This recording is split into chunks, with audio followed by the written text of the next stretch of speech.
এইবারে যেটা দেখবো সেটা হচ্ছে কন্ট্রোল স্টেটমেন্ট। এইতে কন্ট্রোল স্টেটমেন্ট বলে একটা ব্যাপার আছে, একটা কনসেপ্ট আছে।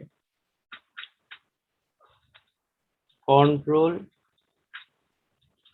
স্টেটমেন্ট, কন্ট্রোল স্টেটমেন্ট পুরো আগে জানো কন্ট্রোলটা কি। কন্ট্রোল হচ্ছে এই যে প্রোগ্রামটা যে শুরু হচ্ছে, মানে এই যে studio.h থেকে যে শুরু হচ্ছে, এখান দিয়ে কন্ট্রোলটা শুরু হচ্ছে। কন্ট্রোল মানে হচ্ছে ফ্লো অফ এক্সিকিউশন। ঠিক আছে, প্রোগ্রামটা যে ফ্লো হচ্ছে, এক্সিকিউট হচ্ছে, সেই এক্সিকিউশনটা ফ্লোটা বলা হচ্ছে কন্ট্রোল। এটা একটা কার্সারের মতো, ধরো এই যে আমার কার্সারটা যে ব্লিঙ্ক করছে এরকম। প্রথমে এটা এইখানে আছে, ফ্লো অফ কন্ট্রোলটা এই লাইনে, তারপর ফ্লোটা কন্ট্রোলটা নিচে নামছে, মানে ফ্লো অফ কন্ট্রোলটা নিচে নামছে, আবার নিচে নামছে, এরকম করে করে। তো এইবার এই কন্ট্রোল করা, এই যে কন্ট্রোলটা, এই কন্ট্রোলটাকে বা ফ্লো অফ এক্সিকিউশনটাকে আমরা কন্ট্রোল করতে পারি, বা কন্ট্রোলটাকে কন্ট্রোল করতে পারি। ঠিক আছে, এটা হচ্ছে কন্ট্রোল স্টেটমেন্ট। যে স্টেটমেন্ট গুলোর দ্বারা আমরা এই কন্ট্রোলটাকে কন্ট্রোল করব বা ফ্লো অফ এক্সিকিউশনটাকে কন্ট্রোল করব। সেটা কিভাবে হবে, সেটা উপায় আছে কতগুলো। প্রথমে হচ্ছে কন্ডিশনাল স্টেটমেন্ট দিয়ে করায়, কন্ডিশনাল স্টেটমেন্ট দিয়ে করা যেতে পারে। আর সেকেন্ড যেটা করা যেতে পারে সেটা হচ্ছে লুপ স্টেটমেন্ট দিয়ে। ঠিক আছে, এগুলো সবটা হচ্ছে types of control statement. Either you can use conditional statements or you can use loop statement. তা আমি এক্সাম্পলটা দেখাই। মাল্টিলাইন কমেন্ট করলাম, আমি কি করলাম, এটা ইফ কন্ডিশনাল স্টেটমেন্টের মধ্যে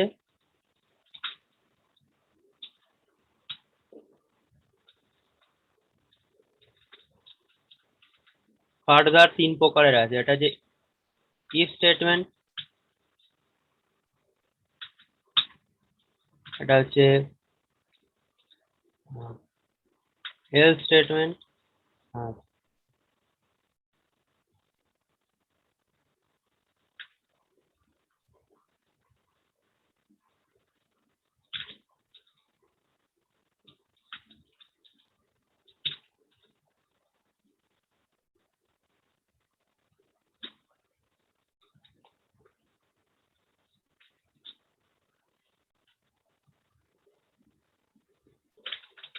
করে দেখি প্র্যাকটিক্যালি।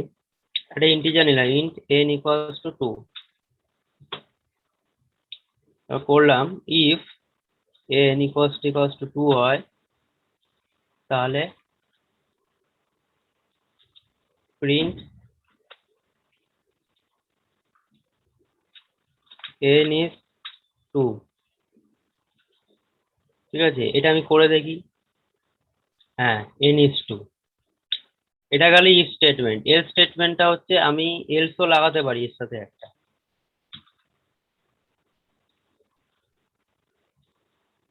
n is 3 করলাম এটা, ঠিক আছে। তা তা আমাকে এটা 2ই দেখাবে, কারণ আমার n তো 2ই আছে। 2, আমি যদি এটাকে 3 করে দিই তাহলে 3। যদি 2 হয়, এখানে কি হচ্ছে, কন্ট্রোলটা যে আসছে এইভাবে, মানে যে ফ্লো অফ এক্সিকিউশনে যে ওপর থেকে আসছিল, এসে এই জায়গাটা ধাক্কা খেলো ইফে। সেও দেখছে যে এখানে একটা কন্ডিশন চেক রাখা আছে কন্ট্রোল স্টেটমেন্টের থ্রুতে, কন্ডিশনাল স্টেটমেন্টের থ্রুতে। সবগুলোই কন্ট্রোল স্টেটমেন্ট এগুলো, ঠিক আছে। এই যে types of control statement, conditional statement আর লুপ স্টেটমেন্ট, আমি ইউজ করছি কন্ডিশনাল স্টেটমেন্টটা। তার মানে আমি কন্ডিশনাল স্টেটমেন্টের থ্রুতে আমি ফ্লো অফ এক্সিকিউশনটাকে চেঞ্জ করতে চাই, মানে দিক নির্ণয় করতে চাইছি ইউজিং কন্ডিশনাল স্টেটমেন্ট। তো 3 প্রকারের হয়, if, else and else if. ইফও লাগিয়েছিলাম প্রথমে, করে দেখলাম, কিন্তু এলসটা লাগবে কেন, যদি না হয় ইফ, তাহলে অন্য যে আমার কাছে কন্ডিশনটা থাকবে সেটা এক্সিকিউট হবে। এই জায়গায় কি হচ্ছে, এনটা 2, এলসটা কি হচ্ছে, এলসটা আমি এনটা এখানে 3 করেছি, মানে এনটা 3-এর সাথে চেক হচ্ছে, এনটা তো 3 না, এনটা হচ্ছে 2। তো 2 আর 3 যখন হবে না তখন কি হবে? এটা অ্যাকচুয়ালি এরকম, আমি যেটা আগে করছিলাম আগের example, 2 equals to 3 it will return 0। Okay, false. যদি এটা 0 হয়, যদি if এটা যদি 0 হয় তাহলে কি হবে? তাহলে এটা এলস এর যে ব্লকটা সেটাকে এক্সিকিউট করবে, কারণ এইটা তো স্যাটিসফাই করছে না ফার্স্ট কন্ডিশনটা, এন তো 3 না, এন 2, তাই এটা হবে। কিন্তু এন ইজ 3, এটা আমার লেখাটা এখানে ভুল হয়েছে, এন ইজ ডিফারেন্ট, কারণ ও কিন্তু এটা বুঝতে পারছে না এটা 3 না অন্য কিছু, ওর এটা বোঝার উপায় নেই। ও খালি দেখছে যে 3, এটা 2 না, ও খালি এটাই চেক করছে, এইখানে কি চেক করছে যে এন ইজ নট 2, 2 না। তা 2 না তাহলে অন্য কিছু, তা এই জন্য বলছে এন ইজ ডিফারেন্ট। তো অন্যান্য ল্যাঙ্গুয়েজে এখানে ফলস বলে লেখা যায়, কিন্তু এখানে দেখা যাক ফলসটা এখানে সাপোর্ট খায় কিনা। ফলস আনডিক্লেয়ার্ড, হ্যাঁ, ফলস বলে কিছু নেই।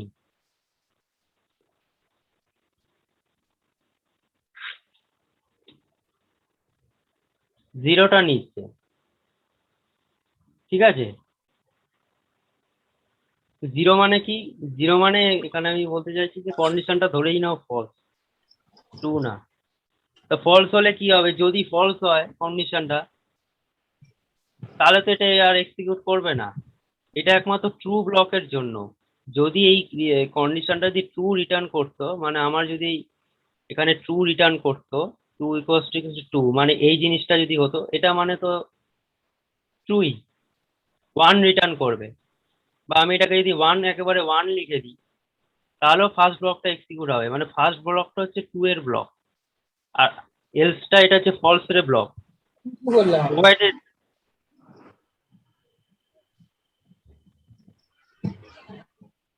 যদি যদি এইটা হচ্ছে ট্রু এর ব্লক, নেক্সট এরটা হচ্ছে ফলস এর ব্লক, ঠিক আছে। এবার আরেকটা আমি ইন্ট্রোডিউস করব, সেটা হচ্ছে এলস ইফ স্টেটমেন্ট।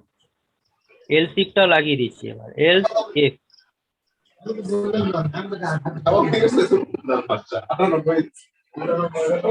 আসতে একটা কিছু করে যায়।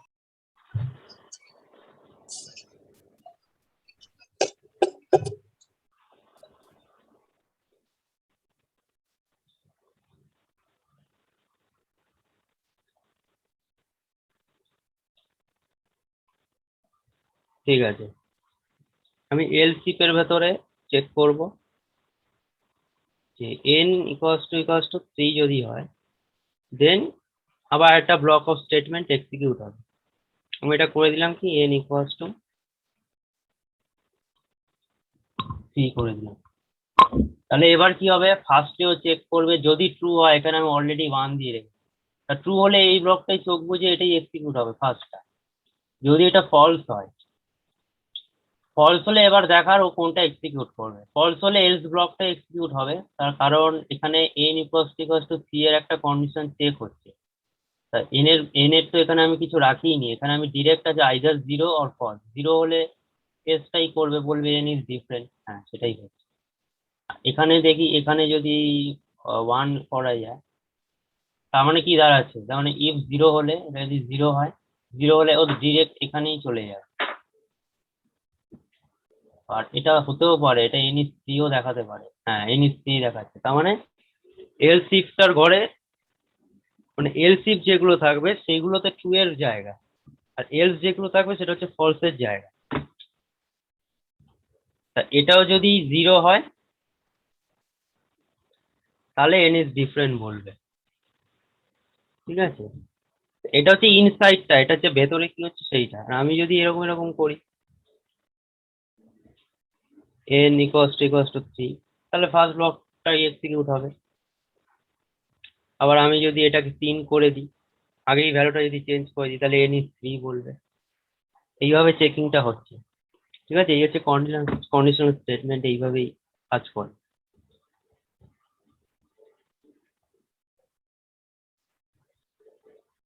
ঠিক আছে, এবার আমরা দেখবো, এখানেই শেষ। না, একটা মিস করেছি, সেটা হচ্ছে সুইচ স্টেটমেন্ট। এখানে একটা অ্যাড হবে, সেটা হচ্ছে সুইচ কেস। ঠিক আছে, সুইচ কেসের দ্বারাও কন্ডিশনাল স্টেটমেন্ট, সুইচ কেসটাকেও কন্ডিশনাল স্টেটমেন্ট বলা হয়। তো এই ক্ষেত্রে কি হবে, এখানে ইন্টিজার n বসলো, টু সুইচ n, এটা হচ্ছে সিনট্যাক্স, লেখার কায়দাটা। এবার যে কেস 1,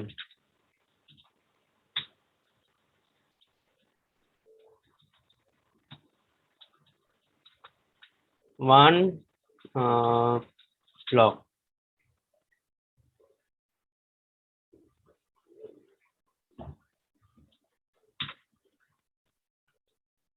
এখানে একটা জিনিস অ্যাড করতে হবে, ওটা পরে দেখাবো।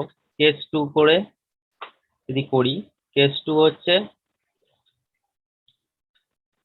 Second block.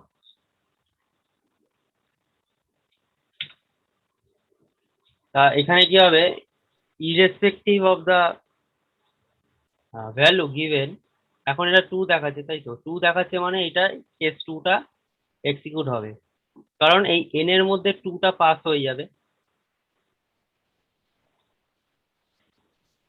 এটা আর্গুমেন্ট হিসাবে, n এর আর্গুমেন্ট হিসাবে 2টা পাস হয়ে যাবে, তাই কেস 2টা এক্সিকিউট হবে, 2 ব্লকটা এক্সিকিউট হবে। কিন্তু এটা যদি 1 করতাম, তাহলে আর্গুমেন্টের ভেতর কি হতো, 1 পাস হতো। সেক্ষেত্রে কেস 1 কেস 2 দুটোই পরপর দেখিয়ে দিত, এই যে 1 ব্লক 2 ব্লক দুটোই দেখাচ্ছে। তো এইটা যাতে না হয়, এখানে একটা বাউন্ডারি দেওয়ার প্রয়োজন, যে কেস 1 এর পর বা কেস 2 এর পর যেটাই হোক না কেন, ওটার পর যাতে এক্সিকিউশনটা যাতে, বা ফ্লো অফ এক্সিকিউশন বা ফ্লো অফ কন্ট্রোলটা যাতে সুইচের থেকে বেরিয়ে আসে, তার জন্য ব্রেকটা লুপের ভেতর কাজ হয়। ঠিক আছে, ব্রেকটা ওটা কিওয়ার্ড, এখানে ব্রেক না দিলেও ক্ষতি নেই, কারণ এটা তো এমনি শেষ। এই যে এবারে 1 পাস করছে, এই কেস 1 এ এটা এক্সিকিউট করে বেরিয়ে আসছে, ব্রেক করে যাচ্ছে, তার মানে ফ্লো অফ এক্সিকিউশনটা, ফ্লো অফ কন্ট্রোলটা বেরিয়ে যাচ্ছে সুইচ ব্লকের ভেতর থেকে। ঠিক আছে, আবার একটা হতে পারে ডিফল্ট বলে আরেকটা আছে, ডিফল্ট। ডিফল্টও আমি একটা প্রিন্ট করিয়ে দিচ্ছি, যে ডিফারেন্ট বলে, যদি এখানে 111 পাস করানো হয়, 111 বলে তো কিছু নেই, তাই এটা ডিফল্টটাকেই, ডিফল্ট ব্লকেই যাবে। এখানে দেখা যাচ্ছে ডিফারেন্ট। এবার যদি আমি 2 পাস করাতাম, 2 পাস করলে আবার সেই একই প্রবলেমটা হতো, তো দুটোকেই প্রিন্ট করতো, 2 ব্লক ডিফারেন্ট দুটোকেই প্রিন্ট করতো, যাতে এটা না হয়। আবার ব্রেক, তার মানে ব্রেকটা ম্যান্ডেটরি, ব্রেকটা ইউজ করতে হবে, আনলেস ওটা ওই সুইচ ব্লকের লাস্ট কেস। সুইচ ব্লকের লাস্ট কেস না হলে ব্রেকের প্রয়োজন নেই।